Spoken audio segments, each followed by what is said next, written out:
Greetings, Helldivers. Erevan here, bringing you the long-awaited Ghostdiver's Guide to the Galaxy.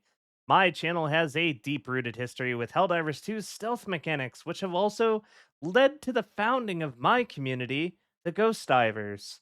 During recent months, I've since stopped uploading stealth-oriented content, until now, due to me feeling there was not really a lot left to say outside of the odd tip or two, included in more general videos. But after the second pass of the 60-day plan, one of the biggest issues with stealth gameplay has been resolved as enemies now respect the line of sight far more than ever before, which has supercharged the playstyle. It's for this reason that I've felt motivated to bring you all the ultimate guide on the topic. Every tip, every trick, every mechanic, and every insight you need to dominate your matches as a ghost of the battlefield through sabotage and stealth oriented combat tactics. So, let's get started. First, you need to understand the fundamentals. Our enemies have four different states of being. Guarding is the state all enemies that spawn within a point of interest are in. They will not move whatsoever unless they are disturbed by the Helldivers. Enemies on guard, should they be taken down within a singular instance of damage, will not alert other nearby enemies on guard as long as the other enemies do not have a clear line of sight to the guard you've just slain. When an enemy is struck down in the guarding state, other nearby enemies within the outpost will move to investigate, depending on what was used to take down their ally. When an enemy is slain with a ballistic weapon, the enemy will investigate towards the area the shot was fired from.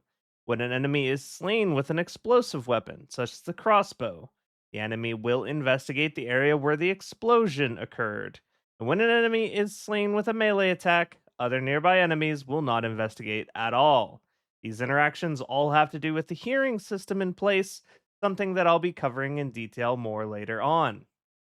Patrolling enemies make up the majority of the enemy forces. Enemies that spawn along the edges of your field of view begin the game in this state, as they march in the general direction of the Helldiver that they've spawned nearest. When an enemy within a patrolling pod is engaged, even if no other enemy was in range to see this begin, the entire patrol will become aware of the Helldiver in question's location and begin engaging them. For these reasons, you ideally want to avoid engaging patrols whenever possible. Patrols do not directly guard our objectives and will pass by if left alone. They will, however, react to sound, however, as all weapons make a degree of noise not written within the game's UI. Explosives and explosive weaponry can, as a result, also bait patrols away from their intended path, potentially allowing us to avoid any oncoming patrols without having to compromise our chosen path. This is a tactic I commonly refer to as sound luring. Notably, sound luring can work against guarding enemies as well, but they can be extremely stubborn about moving from their set positions, so eliminating guards and destroying spawners will much more reliably force movement by enemies on guard.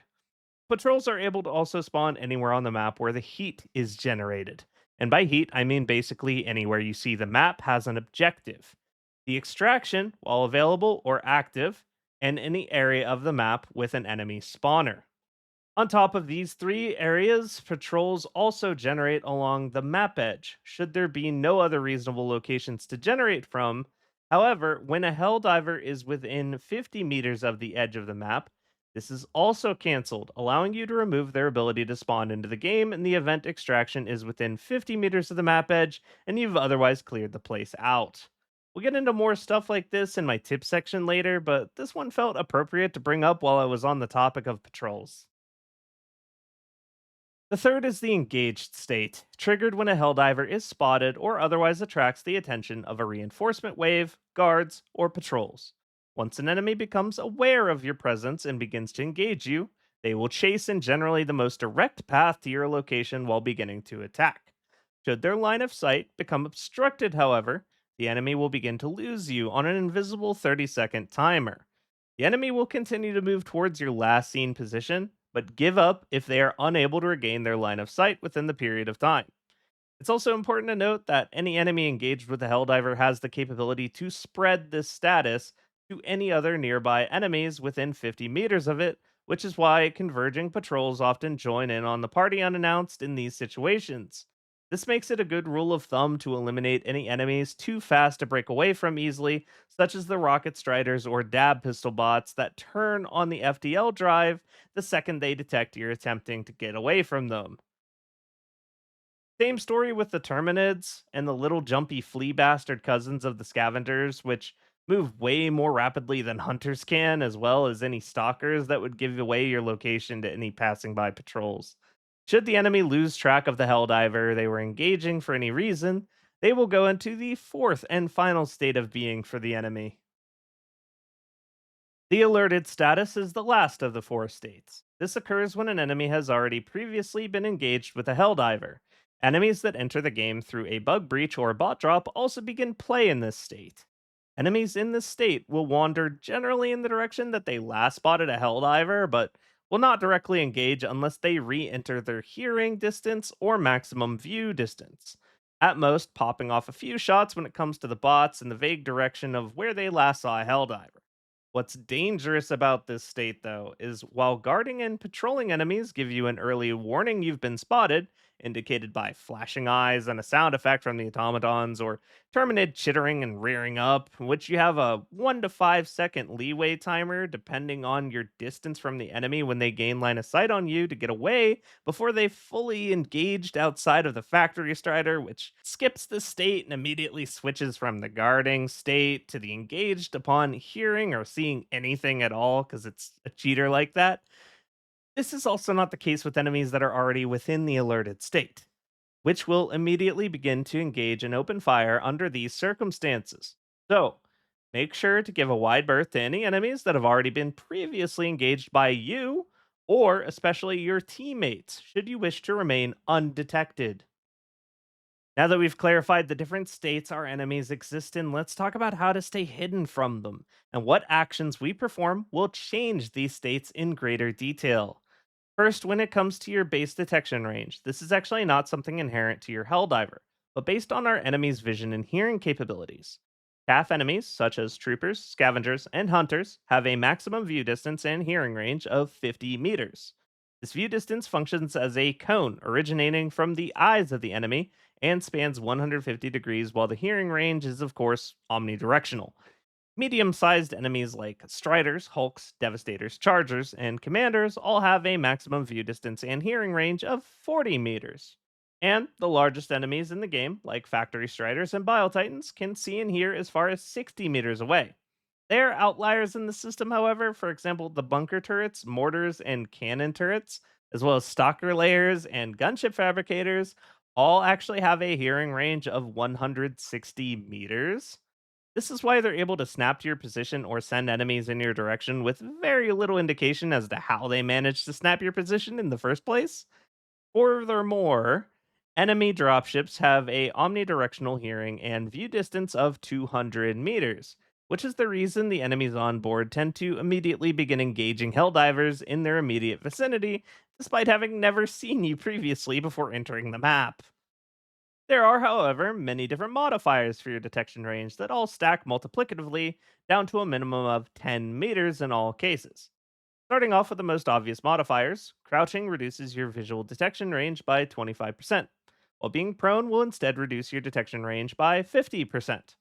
The Scout Armor passive is an extremely powerful and influential passive when it comes to your detection range, reducing both visual and audio detection range by 25%.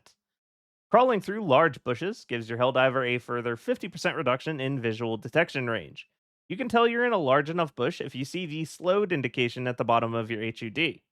Planetary modifiers such as missions occurring during the night reduce your detection range by 20%. And finally, weather modifiers like being in the middle of a blizzard or sandstorm reduce your visual and audio detection range by 80%. By utilizing a mix of these modifiers during your gameplay and being aware of their effects, I'm sure that it will allow you to move much more confidently around the map while maintaining a low profile. I've seen a lot of would be stealth enthusiasts spending way too much time crouching or prone than necessary due to not understanding the general ranges that our enemies can actually detect us from based on our environment. I was also wanting to mention here that when it comes to the very significant ranges that enemy dropships can both see and hear, allowing them to sick the reinforcements on you, getting low and then hiding in the bushes and using scout armor can in fact allow you to avoid drawing the immediate attention of enemy reinforcements as they spawn. A great example of using a mix of detection modifiers at work. And there is, of course, one more tool to discuss when it comes to the enemy's detection ranges, and that is, of course, smoke. The smoke effects in Helldivers 2 produced by many different sources: grenades, eagle smoke, orbital smoke, SEAF smoke, and the less well known smoke spore mushrooms on Highland style planets. These clouds of smoke produced by these various tools and the environment all last a uniform 30 seconds before dispersing. Smoke functionally acts as a wall as far as the enemy's AI is concerned, being regarded as an area they cannot traverse unless the enemy has already queued up an attack towards a Helldiver. This phenomena is most common with melee ranged enemies such as hunters, berserkers, and flamer hulks, which have a higher tendency to ignore the functionality of smoke and instead push through, intending to make good on their last queued up action. In all other cases, however, enemies will immediately lose their line of sight to you should you be within the smoke cloud or on the other side of the smoke, interposing its position between you and the would be threat. This has many, many worthwhile applications as a result, as enemies who lose line of sight to your Helldiver have only a 30-second timer to regain line of sight before dropping from the engaged state down to the alerted state, effectively disengaging you from the battle. Enemies will continue to shoot at the location that they last spotted you and path towards your last known position. But as long as you smoke and reposition, smoke is a very consistently useful tool for stealth and saboteur style gameplay. Now, smoke grenades are my general favorite, as the stratagems are much more expensive on opportunity cost in comparison, in my opinion. Although the shells that deploy the eagle smoke can technically destroy fabricators. Out of your general loadouts, the grenade slot is likely to be what you miss the least in exchange for this utility. It's probably also worth mentioning here that although smoke does block the enemy's line of sight, should they for any reason enter the smoke you are within, they will be able to see you just fine. So, be aware of that. Next, let's discuss the various ways the enemy can become aware of and engage our Helldivers, as the visual cone is only a single piece of how this all works. Sound plays an equally large part in this equation. While any movement does not cause any audible profile for our enemies to pick up on, actions like falling, calling in stratagems, and shooting all cause a level of noise. This varies based on the weapon, and to this day, I honestly haven't nailed down the full concrete numbers behind how the audio levels differ between guns, but generally, sidearms and energy based weapons are the quietest, as well as any suppressed weaponry we are given in the future. Ballistic weaponry, on the other hand, has a variable amount of audio depending on the caliber of the round, with weapons like the AMR, Eruptor, and Recoilless Rifle being examples of the loudest, and weapons like the Diligence Counter Sniper, Assault Rifles, and SMGs all being around the same medium audio level. There are also the explosive weapons that function as we discussed earlier, that can be used to lure enemies around via sound, like the crossbow, as well as melee attacks, which cause absolutely no sound at all. But generally, as long as you are not utilizing extremely loud weaponry for your stealth gameplay, you should be able to take out guards with your weapon of choice without drawing the immediate attention of the others stationed around the facility. Now, what will far more commonly tip off enemies to your presence and cause them to engage, though, is proximity threat detection. Enemies have the ability to perceive when a round from our weapon passes within 10 meters of their person. This is also the same functionality that makes it possible to suppress the troopers, as troopers perceiving attacks within 10 meters have their aim dramatically penalized. Anytime this proximity threat detection is triggered, the enemies will immediately engage the source of the threat. This can also be triggered by grenades, even if they are the smoke grenade, and even if they're the throwing knives, as well as stratagem balls, which is why enemies know your general location after receiving a red stratagem ball in their vicinity, even if they have yet to lay eyes on you. Lastly, as we covered earlier, patrolling enemies are interconnected. and will engage the Helldiver who attacked any of them without question, even if they lack any form of line of sight to the Helldiver in question, and even if the target was slain with no other members of the patrol within vision. Effectively, patrols are a hive mind, and it's not possible to pick them off, meaning you are better off avoiding patrols or utilizing sound luring to force them out of your way. When it comes to enemies on guard, though, as long as no enemy sees one of their allies killed and the killing occurs from a singular shot, they will not immediately go hostile and instead investigate either the source of the shot, should it be a non explosive weapon, or investigate the impact zone in the event an explosive weapon was utilized, allowing you to utilize this behavior to force on guard enemies into repositioning, creating potential openings for you to enter the facility unseen. All right.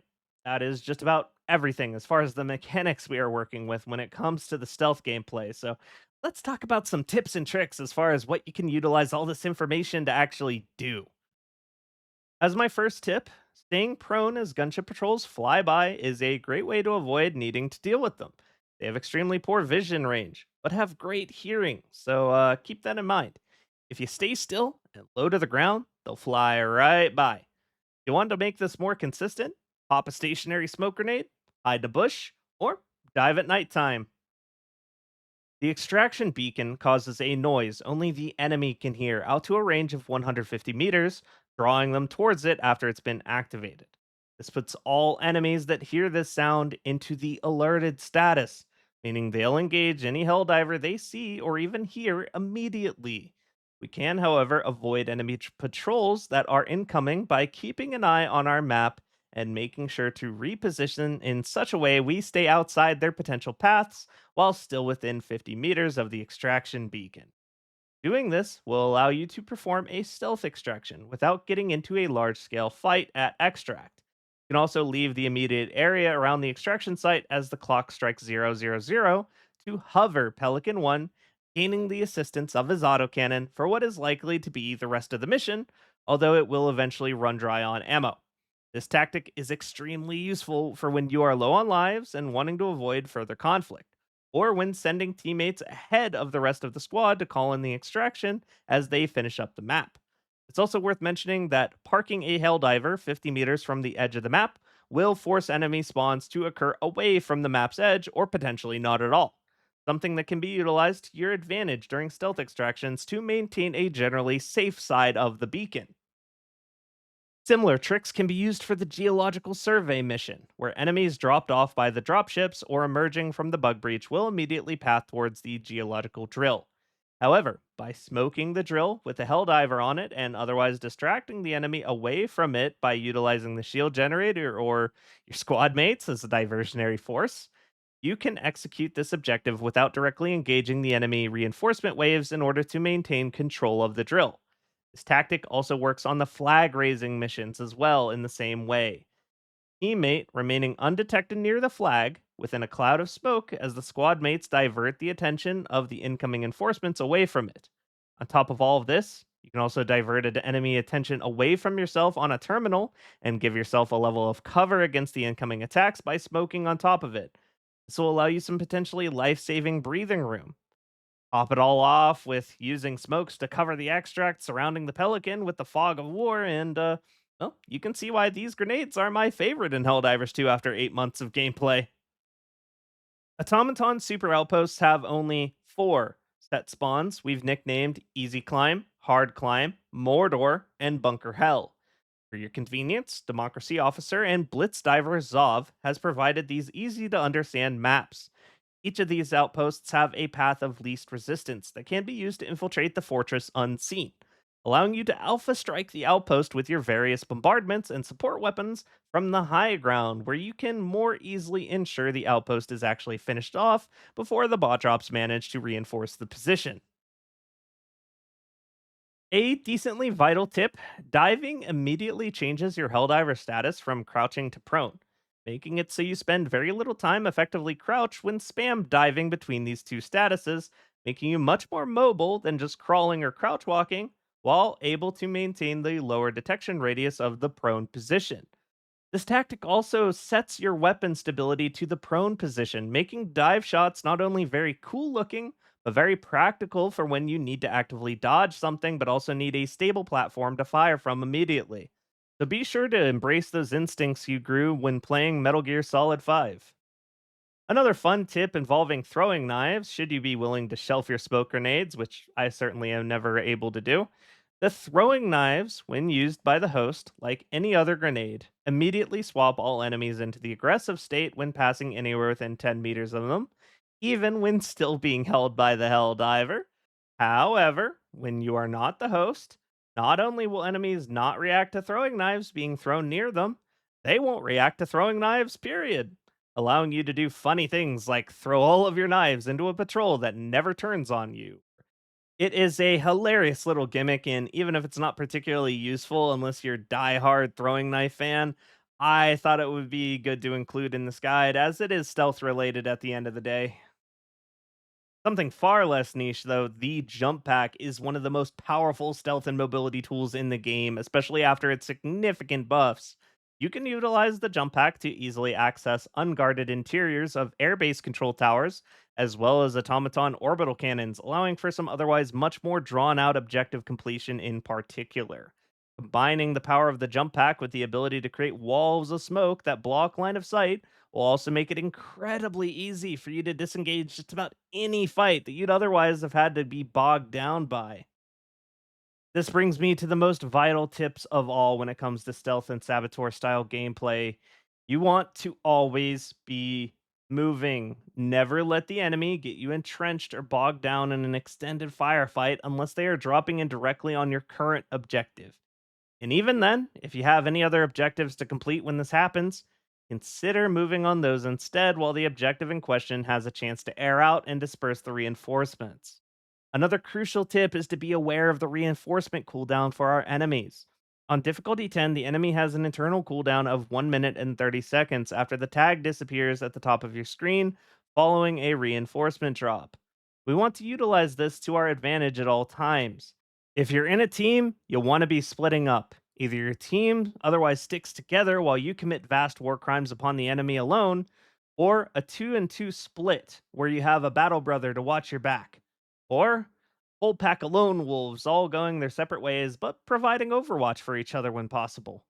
When that reinforcement wave is coming in, that means anyone else uninvolved in that reinforcement wave has no need to fear a bot drop or bug breach interrupting their current task, allowing for aggressive pushes that lead to much more efficient and expedient objective completion. The reinforcement cooldown can even be utilized to your advantage solo. A good example of this would be when you need to deal with a hard jammer with no nearby fabricators to domino off, or have a main objective you need to move on site for that's too heavily guarded to sneak past, requiring a hands on approach. Get the attention of some troopers far from the jammer, then evade the incoming bot drop and push the jammer with no fear of a reinforcement call breaking out over top of it. The same strategy can be useful for pushing gunship fabricators, as nothing is worse than not only needing to push through gunships, but through an on site bot drop at the same time. So make sure to be manipulating and controlling when there are reinforcement waves available. It's a core fundamental of the Ghostdivers textbook. Push objectives in between those cooldowns, and you'll be seeing enemy reinforcements pop up in places that you've not been in several minutes as you rip your way across the map. When teaming up directly with an ally, though, consider coordinating stealth takedowns on vulnerable facilities and points of interest. Fan out around the facility and pinpoint locations of every trooper on site. Call your targets and execute them as a unit to prevent reinforcements. Proceed to sweep over the rest of the outpost, successfully alpha striking the would be engagement away before they ever had a chance to call in backup. All right, so let's move into talking about some staple gear. Alongside your smoke grenades and scout armor of your choice, when it comes to the automatons, the quasar cannon, jetpack, eagle strafing run, and orbital laser are going to be your best choices as far as stratagems. The quasar cannon provides us with a flexible omnidirectional fabricator clearer that can one shot every enemy smaller than a factory strider as necessary while not taking up our backpack slot. The jump pack allows us to stay mobile, breaking engagements and infiltrating enemy strongholds with ease, on top of allowing us to provide a spare or relatively short cooldown to our teammates. The strafing run can be used to take out patrols as necessary, but ideally is utilized as a secondary omnidirectional fabricator clear.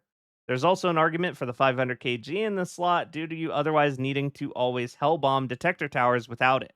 But that is up to your preference and more than likely based on if your team already has the 500 kg among their loadouts, as 5 omnidirectional fabricator clears on a 2-minute cooldown is some insane objective value coming out from the strafing run. Last, the orbital laser is the best overall objective clearing stratagem in the game, as it's like a 380 barrage, but reliable. With its damage doubled since the first 60-day patch, this laser now dispatches entire bases, easily frying 4 or 5 fabricators on its own in super outposts and otherwise destroying entire heavy outposts with one stratagem. When it comes to the tile sets you are seeing in the background, I've nicknamed Easy Laser and the Blitzdivers nicknamed Hulk Village. Both of these tile sets can be destroyed with one well placed laser every single time, giving you incredible and reliable value. If you end up not needing all your lasers for objective clear, it will also tear through entire groups of heavy units and enemy reinforcement waves should that become necessary. I know the limited uses might put some off utilizing the stratagem, but realistically, a well played ghost dive should not require much more in mission time than the 3 orbital lasers provided. Unless things go terribly wrong, it should be a non issue on most dives. As far as your primary and secondary weapons, it's widely preference. Weapons like the grenade pistol, crossbow, or plasma purifier provide the ability to sound lure enemies, as we spoke about earlier, making them ideal to include in some regard, but generally anything that isn't the Eruptor or the Jar 5 Dominator is going to be functional for stealth, as the sound profiles for these weapons are the only notably high ones. And it's also not advisable to take any laser weaponry, such as the Scythe or Dagger, due to them giving the enemy ticks where they have the ability to spread their alerted status to nearby enemies. We want to avoid this with heavy hitting, one shot kill capable primaries and secondary weapons. Okay, that is everything I know about stealth and how to rule the game from the shadows as a true blue ghost diver. If you found this video helpful and want to give what you've learned here a try amongst your peers, be sure to join our official Discord and soon to be platoon, the Ghost Divers, where I guarantee you a 137% increase in matchmaking satisfaction, as well as tomfoolery over quick play and a great environment to find your very own ghost squadron to take on the automaton menace with. Thanks for watching till the end, and I'll see you next time, Ghost Diver.